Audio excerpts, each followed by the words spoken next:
الله الرحمن الرحيم اعوذ باللہ السمیع العلیم من الشیطان الرجیم بسم اللہ الرحمن الرحیم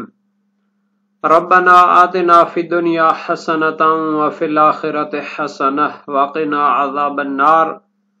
عزیز طلبہ السلام علیکم ورحمۃ اللہ وبرکاتہ۔ شرح المدوم کتاب حج درس نمبر 430 میں کفارات احرام میں بکری کے وجوب کے بعض موارد بیان کیے جائیں گے۔ محرمات احرام کے کفارے ذکر ہو رہے ہیں اور بعض موارد میں بکری کی قربانی واجب ہوتی ہے تو ان موارد کو بیان کریں گے۔ سلا ہوا لباس پہننا، موزے پہننا، خوشبو لگانا، بال مونڈنا، تو ان کے کفارے میں بکری کا وجوب آتا ہے۔ متعلقہ مسائل اور فروعات بیان ہوں گے، روایات اور احادیث کا تذکرہ ہوگا اور عبارت کی تشریح اور تطبیق بھی پیش کی جائے گی۔ جن موارد میں احرام والے شخص پر ایک بکری کا کفارہ لازم ہوتا ہے ان میں سے ایک مورد یہ ہے کہ اگر احرام والا شخص سلا ہوا کپڑا پہنتا ہے یا وہ کپڑا کے جو سلے ہوئے کپڑے کے حکم میں ہوتا ہے، مثلا سلے ہوئے کپڑے کی مشابہ ہو، مثلا ایسا بڑا کپڑا کہ جو پورے اس کے بدن کو ڈھانپ لے، اگر ایسا کوئی کپڑا پہنے تو پھر اس پر ایک بکری کا کفارہ واجب ہوتا ہے، اگرچہ اس کو پہننے پر مجبور ہی رہا ہو۔ تو عبارت میں جو آنے والا ہے وہ معافی حکم ہی، اس سے مراد وہ کپڑا ہے کہ جو سلے ہوئے کپڑے کے مشابہ ہوتا ہے، اس لحاظ سے کہ پورے بدن کو وہ ڈھانپ لیتا ہے اگرچہ اس میں سلائی استعمال نہ ہوئی ہو۔ مثال کے طور پر یہ جو بڑی چادریں ہوتی ہیں جو پورے بدن کو ڈھانپ لیتی ہیں، سردیوں میں مثلا اس کو پہنتے ہیں تاکہ پورا بدن ڈھانپ جائے اور سردی کا احساس نہ ہو۔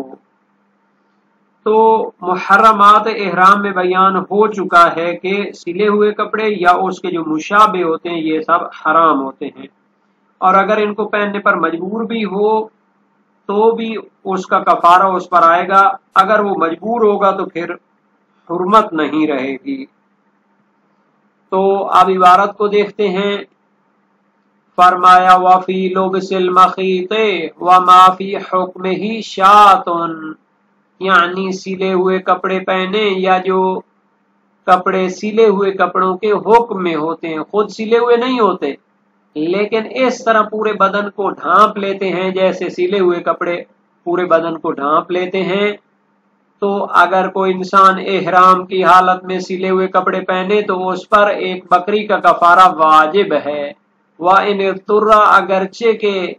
سلے ہوئے کپڑے پہننے پر مجبور ہی رہا ہو، مضطر اور مجبور رہا ہو، یعنی اس کے بدن کو کوئی ضرر ہے، مشکل ہے جس کی وجہ سے اسے سلے ہوئے کپڑے پہننے کی ضرورت ہے تو پہن سکتا ہے سلے ہوئے کپڑے، لیکن کفارہ اس پر واجب ہوگا اور وہ ایک بکری کا کفارہ ہے۔ وَقَضَى تَجِبُ الشَّاةُ فِي لُبْسِ الْخُفَّيْنِ أَوْ أَحَدِهِمَا، اور دوسرا مورد کہ جہاں پر ایک بکری کا کفارہ واجب ہوتا ہے وہ ہے موزے پہننا۔ یہ بڑے بڑے جو جوتے ہوتے ہیں جو آدھی پنڈلی کو بھی ڈھانپ لیتے ہیں، دونوں موزے پہنے یا ایک موزہ پہنے تو اس وقت اس پر بکری کا کفارہ دینا اور بکری کی قربانی کرنا واجب ہوگی۔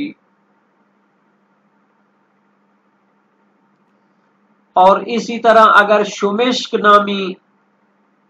ایک جوتا ہوتا ہے، وہ بھی اسی خفین موزے کی طرح ہوتا ہے، وہ بھی پہنے احرام کی حالت میں تو اس پر ایک بکری کا کفارہ واجب ہے۔ یہاں تک موزوں کا تعلق ہے تو یہ بڑے بڑے جوتے ہوتے ہیں جو پنڈلی کو بھی ڈھانپ لیتے ہیں اور سخت کام کرتے وقت ان کو استفادہ کیا جاتا ہے، یا سردیوں میں اس کو پہنتے ہیں تاکہ پاؤں اور پنڈلیاں بچ جائیں سردی سے۔ یہاں تک شمشک نامی جوتے کا تعلق ہے تو فقہا نے اس کو کتاب الصلاۃ میں بھی ذکر کیا ہے اور اسی طرح کتاب الحج میں بھی ذکر کیا ہے، لیکن اہل لغت نے جیسا کہ مجمع البحرین وغیرہ ہیں اس کو ذکر نہیں کیا، لیکن اقرب الموارد میں اسے شمشک کے نام سے یاد کیا گیا ہے اور کہا ہے کہ یہ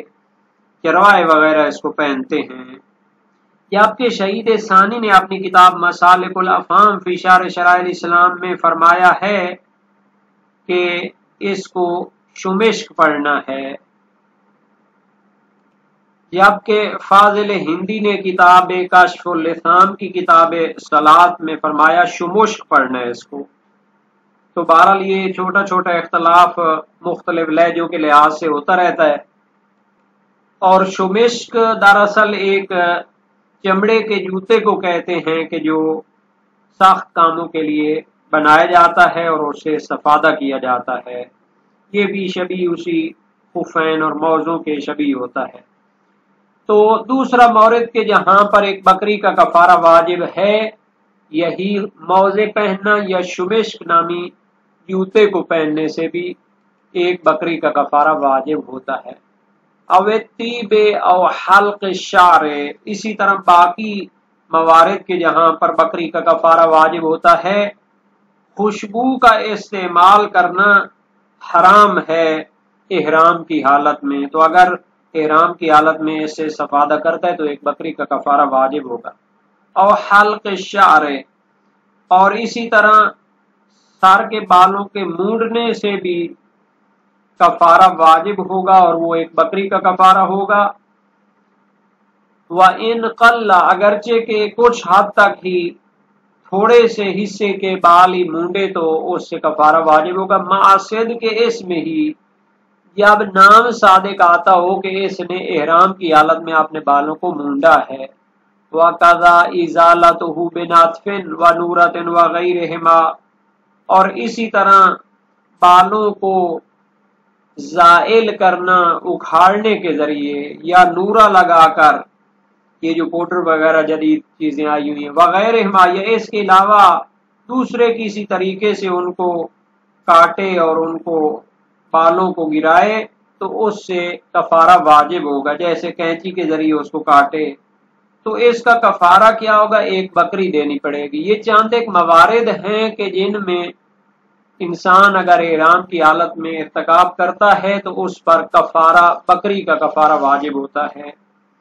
تو ان کی دلیلوں کو دیکھ لیتے ہیں۔ سلے ہوئے کپڑے یا سلے ہوئے کپڑوں کے مشابہ کپڑے پہننے پر ایک بکری کا کفارہ واجب ہے، اس میں کوئی اختلاف نہیں، تمام فقہاء شیعہ قائل ہیں۔ روایات بھی اس پر دلالت کرتی ہیں۔ صحیح زرارہ بن عین کوفی جلیل القدر سکہ راوی اپنے دور میں جلیل القدر فقہاء میں سے تھے اور صاحب نظر آدمی تھے، استنباط کرتے تھے، ائمہ اہل بیت کی روایات کو لے کر ان سے مسائل کو اخذ کرتے تھے۔ امام باقر علیہ السلام سے روایت کی، من لبس ثوبا لا ينبغي له لبسه وهو محرم ففعل ذلك ناسيا او ساهيا او جاهلا فلا شيء عليه ومن فعله متعمدا فعليه دم وسائل الشیعہ باب 8 ابواب بقیہ کفارات احرام۔ جو شخص ایسے کپڑے پہنے احرام کی حالت میں جن کو نہیں پہننا چاہیے تھا، اگر تو بھول چوک کی وجہ سے، صاحب و نسیان کی وجہ سے یا جہل کی وجہ سے، یعنی مسئلہ نہ جاننے کی وجہ سے ایسا کرے تو کوئی کفارہ نہیں ہے، لیکن اگر جان بوجھ کر ایسا کرے تو پھر اس پر ایک قربانی واجب ہے کہ اس سے مراد ہوئی بکری کی قربانی لی جاتی ہے۔ صحیح ہے سلیمان بن عیس جلیل القدر سکہ راوی ہے امام صادق علیہ السلام سے روایت کی، عن المحرم یلبس القمیص متعمدا قال علیہ دم، یعنی احرام والا شخص سلی ہوئی قمیض پہنتا جان بوجھ کر تو اس پر قربانی واجب ہے۔ تو یہ جو قربانی ہوتی ہے اس سے مراد لی جاتی ہے بکری کی قربانی، چونکہ یہ قادر متیقن ہوتی ہے۔ اور صحیح ہے زرارہ جو کہ ان کی دوسری روایت ہے معتبر سندوں کے ساتھ، سمعت ابا جعفر علیہ السلام یقول، میں نے امام باقر علیہ السلام سے سنا فرمایا، من نطف ابتہ او قلم ظفرہ اکلہ وہو محرم ففعل ذلك ناسیا او جاہلا فلیس علیہ شیء ومن فعلہ متعمدا فعلیہ دم شاۃ۔ زرارہ بن عین کوفی کی یہ روایت جو کہ معتبر سند بھی ہے، تہذیب الاحکام میں آئی ہے اور وہاں سے وسائل الشیعہ میں اس کو ذکر کیا گیا ہے۔ وسائل الشیعہ باب 8 ابواب بقیت کفارات احرام حدیث اول۔ ترجمہ اردو وسائل الشیعہ جلد 9 صفحہ 231 میں موجود ہے۔ زرارہ کا بیان ہے، میں نے امام باقر علیہ السلام کو فرماتے ہوئے سنا، جو شخص احرام کی حالت میں اپنی بغل کے بال اکھاڑے یا اپنے ناخن کاٹے یا اپنا سر مونڈے یا ایسا کپڑا پہنے جو اسے نہیں پہننا چاہیے تھا، یا کوئی ایسی چیز کھائے جو اسے نہیں کھانی چاہیے تھی، اور یہ سب کچھ کرے بھی بھول کر یا علمی کی وجہ سے، تو اس پر کچھ نہیں، اور اگر جان بوجھ کر ایسا کرے تو پھر اس پر بکری کا خون بہانا واجب ہے۔ تو یہ روایت ہے جس سے استفادہ کیا جاتا ہے کہ سلے ہوئے کپڑے پہنے تو اس پر یہ کفارہ واجب ہے، اگرچہ کہ وہ مستر ہو تو بھی وہ کفارہ ہوگا۔ صحیح ہے محمد ابن مسلم کوفی سقفی جلیل القدر سے کا راوی، ائمہ معصومین کے دور کے اصحاب اجماع اور جلیل القدر فقہا میں شامل ہیں۔ ایک تو اصحاب اجماع اصحاب فقہا کی فہرست ہے جو 18 یا 22 تک لوگ بنتے ہیں رجال ابو عمرو کشی کے حوالے سے، اور دوسری مستقل تحقیقات آئی ہیں جو ائمہ اہل بیت کے دور میں مجتہدین تھے، فقہا تھے۔ سب سے طولانی جو کتاب ہے 18 جلدوں میں موسوعۃ طبقات الفقہا، اس کی پہلی 3 ضخیم جلدیں ہزاروں فقہائے شیعہ پر مشتمل ہیں جو ائمہ اہل بیت کے دور کے ہیں۔ تو اس محمد بن مسلم سقفی کوفی کا بیان ہے، سألت ابا جعفر علیہ السلام عن المحرم اذا احتاج الى ضروب من الثياب يلبسها قال عليه لكل صنف منها فداء، یعنی احرام والا شخص جب مجبور ہو ایسے کپڑے پہننے پر کہ جو ممنوع ہوتے ہیں، فرمایا جیسے بھی ممنوع کپڑے پہنے تو اس پر فدیہ اور کفارہ واجب ہوگا۔ وسائل الشیعہ باب 9 ابواب بقیت کفارات احرام حدیث اول ہے۔ تو یہ پہلا مورد ہو گیا۔ دوسرا مورد تھا کہ خفین موزے یا شمشک نامی بڑے جو ہے جوتے پہنے، تو اگرچہ کہ ان کو پہننے کے لیے مجبور ہی ہو تو بھی اس پر بکری کا کفارہ واجب ہے، جیسا کہ قواعد الاحکام میں علامہ ہلی نے فرمایا ہے۔ چونکہ اصل یہ ہے طروق احرام میں کہ کفارہ دینا واجب ہوگا، یہاں تک کہ اس کے کفارہ واجب نہ ہونے کی دلیل آ جائے، اور اس کے کفارے ساقط ہونے کی دلیل نہیں ہے۔ تہذیب الاحکام خلاف شیخ توسی تذکرۃ الفقہا علامہ ہلی میں ہے کہ اضطرار کی صورت میں کفارہ واجب نہیں ہوگا، کیونکہ اصالت برات جاری ہوتی ہے کفارے کے وجوب سے۔ اور صحیح حلبی ہے جلیل القدر سے کا راوی،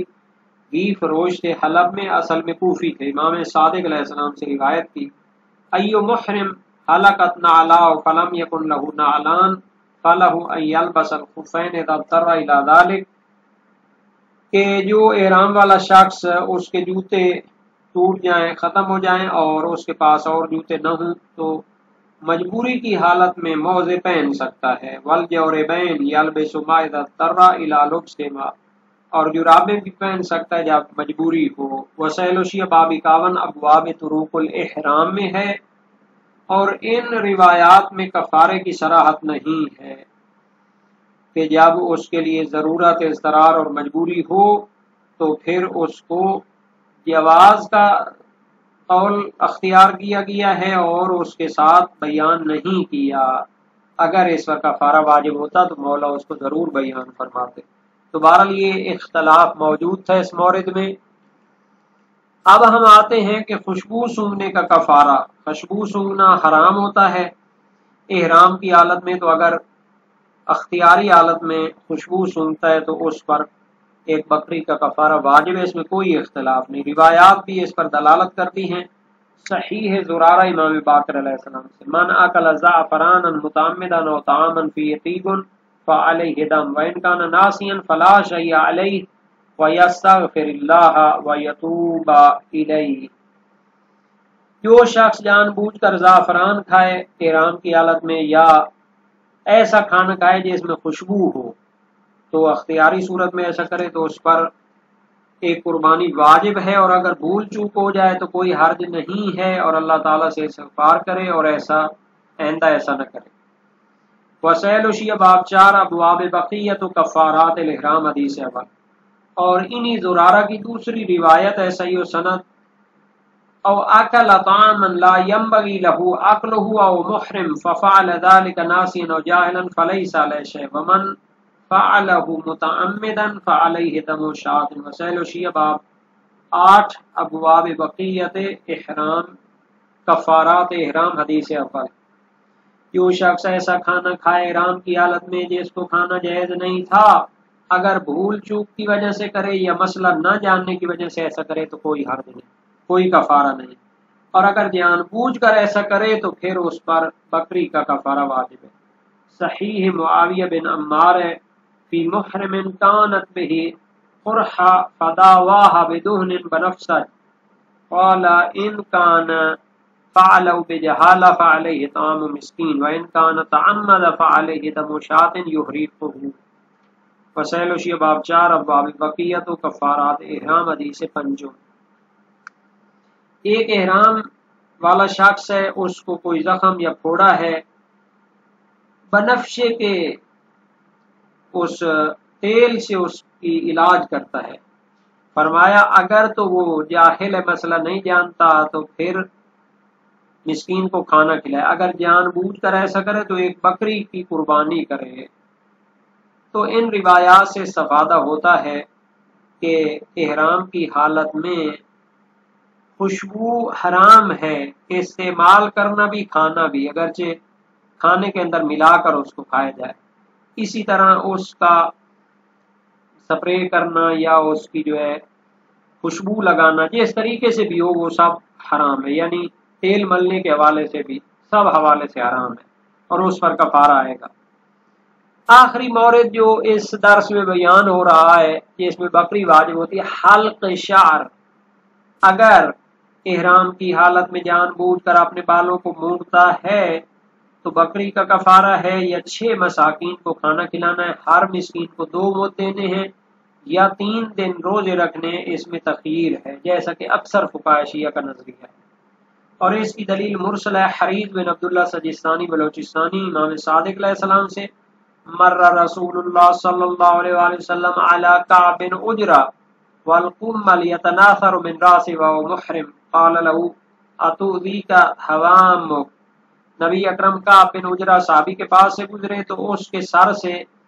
جوئیں ٹپک رہی تھی جبکہ اس نے رام باندھا ہوا تھا، تو فرمایا کیا یہ حشرات تمہیں اذیت دے رہے ہیں؟ اس نے عرض کی نعم، فانزلت هذه الآیہ، تو یہ آیت نازل ہوئی، فمن کان منکم مریضا او به اذی من راسه ففدیۃ من صیام او صدقۃ او نسک، کہ جو مریض ہو یا اس کے سر میں اذیت کریں تو اسے روزے کا کفارہ دینا چاہیے، یا صدقہ مسکین کو، یا اس کی بجائے قربانی کرے۔ فَأَمَرَهُ رسول اللہ صلی اللہ علیہ وآلہ وسلم ان يحلق وجعل الصيام 3 ایام والصدق على 6 مساکین لكل مسکین مدان ونسک شاۃ۔ تو نبی اکرم نے فرمایا کہ اس کو مونڈ دو سر کو، اور 3 دن روزے رکھو، یا 6 مساکین کو صدقہ کرو، اور ہر مسکین کو 2 مد کھانا دینا ہے، یا پھر قربانی کرو بکری کی۔ امام صادق علیہ السلام نے فرمایا کلو شین فی القرآن او فصاحب بالخیار یختار ما شاء، قرآن میں جہاں بھی او آیا ہوا ہے تو وہاں پر اختیار دیا گیا ہے، وکلو شین فی القرآن فمن لم یجد کذا فعلیہ کذا فلولا اختیار، اور اسی طرح جو قرآن میں ہو کہ جس کو نہ ملے تو اس کے لیے یہ ہے تو اسے بھی اختیار ہے، یعنی اول جو ہے وہ مختار ہے اور دوم کو بدل کے طور پر قرار دیا گیا ہے۔ جبکہ بعض فقہائے شیعہ کا نظریہ ہے، جیسے شہید اول ہیں دروس شرعیہ میں، کہ اسے 10 مساکین کو کھانا کھلانا واجب ہے، ہر مسکین کو 1 مد تام دے گا۔ عمر بن یزید کی روایت ہے امام صادق علیہ السلام سے، قال قال اللہ تعالی فی کتابہ فمن کان مریضا او بہ اذی من رأسه ففدیۃ من صیام او صدقۃ او نسک، قال علیہ السلام فمن عرض له اذی او وجع فتعاطى ما لا ينبغي للمحرم اذا كان صحيحا فصيام 3 ایام وصدق علی 10 مساکین یشبعهم من الطعام والنسک شاۃ یذبحها فیاکل ویطعم وانما علیہ واحد من ذلک وسائل الشیعہ باب 14 ابواب بقیہ کفارات احرام۔ یعنی اللہ تعالیٰ نے جو فرمایا جو مریض ہو یا سر میں کوئی درد ہو یا اذیت ہو تو فدیہ کرے، اس کا کفارہ ہے روزے یا صدقہ یا قربانی۔ تو فرمایا جی اس کو اذیت ہو یا درد ہو اور وہ ایسا کام کرے کہ جو احرام والے شخص کے لیے جائز نہیں ہوتا، جب وہ صحیح و سالم ہو تو 3 دن روزے رکھے یا 10 مساکین کو کھانا کھلائے، ہر ایک کو سیر ہو کر کھانا کھلائے، اور قربانی تو بکری کو ذبح کرے اور اس کو کھائے اور کھلائے۔ اور ان میں سے ایک کام اس پر واجب ہے۔ تو یہ روایت تو ایک متعام دینے پر دلالت نہیں کرتی بلکہ اس کو پیٹ بھر کر کھانا کھلانے پر دلالت کرتی ہے۔ تو یہ مخالف ہو اس کے کہ جو فقہائے شیعہ کا نظریہ ہے کہ فدیہ اور کفارے سے خود کھانا جائز نہیں ہوتا، تو پہلی قسم کی روایات کو ترجیح حاصل ہے۔ تو روایات میں اگرچہ کہا گیا ہے کہ یہ صورت میں سر میں اذیت کر رہی ہیں جوئیں وغیرہ، تو اس صورت میں اگر وہ مونڈتا ہے سر کو تو اس پر قربانی واجب ہے، تو اگر بغیر اذیت کے سر کو مونڈے گا تو پھر کفارہ بطریق اولا واجب ہوگا۔